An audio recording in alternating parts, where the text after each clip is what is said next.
Does anybody want to come in? Water's nice. Anybody else want to take a swim? Go and grab this one right here. All right, guys, I'm going to grab him out by the tail. Again, that tail is made out of solid muscle.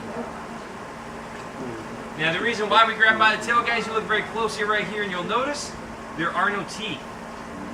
That's why you want to grab him out by the tail. So let's go ahead and bring him right up here.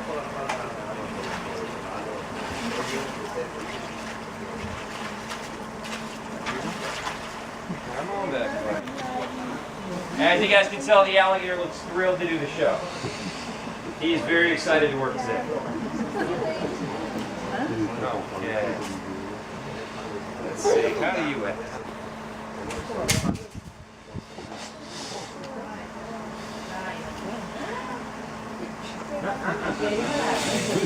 We're not going back in there. Alright guys, now let me see if I can get the alligator to sit still for you.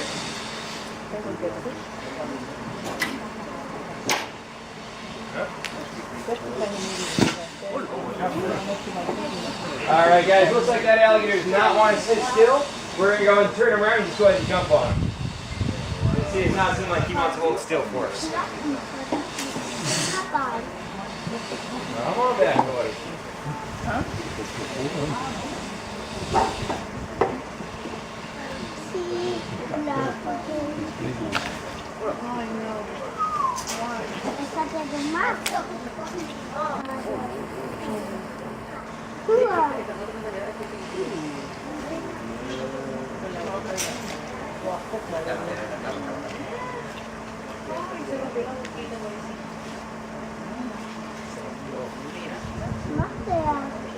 That wasn't so bad, guys. Who's next?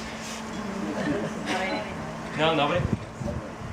Oh, man, yeah, he bumped into that concrete right there, huh? And you see a little bit of blood on the front of him, guys. That's from when he bumped into the concrete over there trying to run away. He'll be fine, okay? Just a little bit of a scratch on him. He'll be okay. Now, we take a look inside that mouth. There are 80 teeth in there. 40 top, 40 bottom. Now, the neat thing about his teeth, being an alligator, they can actually break those teeth off, grow them back, and he'll cycle around 3,000 of his teeth in a lifetime. Which definitely comes in handy if you consider how hard alligators can bite down, guys. A large alligator can bite down with an entire ton of force within the mouth. Literally 2,000 pounds per square inch of power has actually been measured within the mouth of an alligator. Let me see if I can show you guys a little bit of that, okay? Take a stick back here. We're going to touch inside the alligator's mouth with the stick to try and show you some of that jaw pressure. Okay. So there you can see and hear some of that power that he can bite down with. Now, even though these guys bite down with all that power,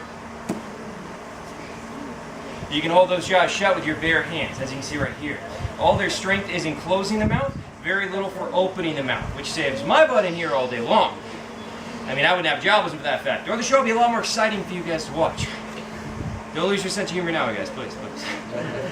Now, alligator wrestling itself comes from the Seminole Indians for their capture techniques of an animal like this in the wild. They want to jump on the back, tie a rope around the jaws, and bring it back to your camp alive. And so the way they tie the rope around the jaws when they were alone is by holding the jaws shut between your chin and your chest, what we call a bulldog. You guys want me to demonstrate that for you, right? Yep. Yeah, sure, Chris. You want to do it? Go ahead. We'll take some pictures. Yeah. All right, you guys want to see me do it? You have to give me a little bit more motivation than that. You guys want to see it? All right. So what you want to do, guys? You want to hold them up?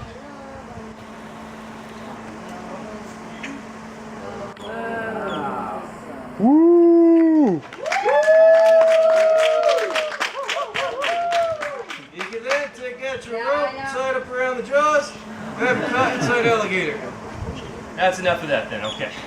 So there you go, guys. That's how the Seminoles could actually pull that one off, relying on the fact that the animal has that very small amount of opening force. That's what saves your butt in there, okay? Now, if we look at the back of our alligator, they have these big bumps and ridges on their back side. Those are made out of solid bone. Each one's what we call an osteoderm, means bone, skin in Latin. So this is like armor plating down the back of the alligator to protect them. Okay, so these solid bone plates act as armor, but they also kind of act like a little solar panel. Because as the alligator basks in the sun, their blood can be heated between the solid bone and the black skin. So that's a quicker, efficient way to heat him up since he is a reptile, and they do have to thermoregulate with the surrounding environment. Now, another cool thing about them, their eyes. I'm going to touch next to the eye. Now, I want you guys to watch for something that flicks sideways across. Okay, watch close. Come on, do it. Right there. You guys see it? It goes by quick. That's called a nictitating membrane. That comes like a pair of swimming goggles for the alligator. A transparent membrane to protect the eyes. And then right behind the eyes are the ears. The ears right back here, it's a little slit right there. Yeah, it's kind of cute, like a really ugly dog. So you can actually seal off the ear canal to keep out water and seal off the nostrils up at the top as well. Now they do need to be able to seal off these orifices because although they live in the water, he cannot breathe underwater and will actually drown if they're trapped under there. But to compensate, they can hold their breath an amazing 6 hours at one time. Now they don't normally do that, it's only when it's very cold out. They'll actually slow the heart rate down to a beat a minute or less, and they have a 4-chambered heart different from other reptiles to allow them to be able to hold their breath even longer. Okay, so some really cool features.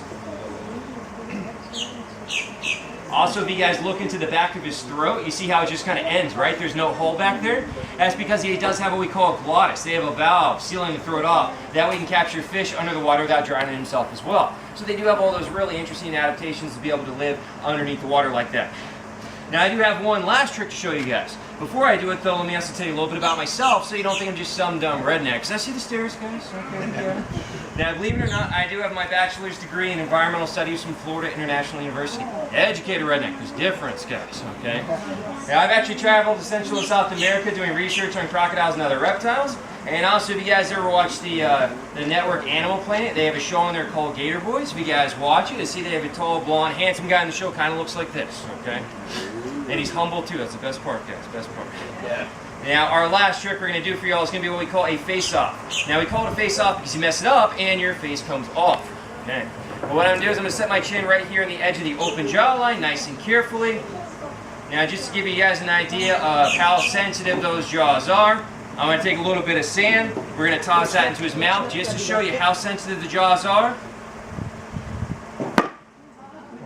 Anything touches inside the mouth, guys, a grain of sand, a drop of sweat, anything touches, they do slam the jaws shut. So if you like a picture of this, please have your camera ready, guys. I don't plan on being here all day.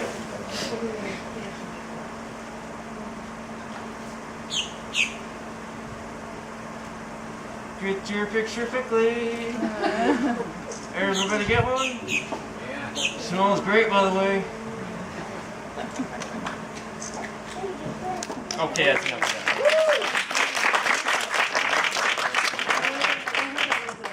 Okay, guys. Now, I'll tell you what, every time you work with an alligator, yes, it does make you nervous, okay? Yeah, I've been doing this for about 7 years, working with alligators. I literally paid my entire undergraduate degree to an alligator wrestling, and yes, I do get nervous, okay? If you mess up, he's gonna bite you. But I remember the first time I ever jumped on the back of an alligator. Like, yes, this is awesome, right? I'm on the back of a gator. How do you get off the alligator, though? It's important, okay? So what we're gonna do, try and cover up those eyes nice and carefully. There you go, buddy. Very gently. There you go, big guy. Now, if you watch, he'll go back into the water. Thank you very much, guys.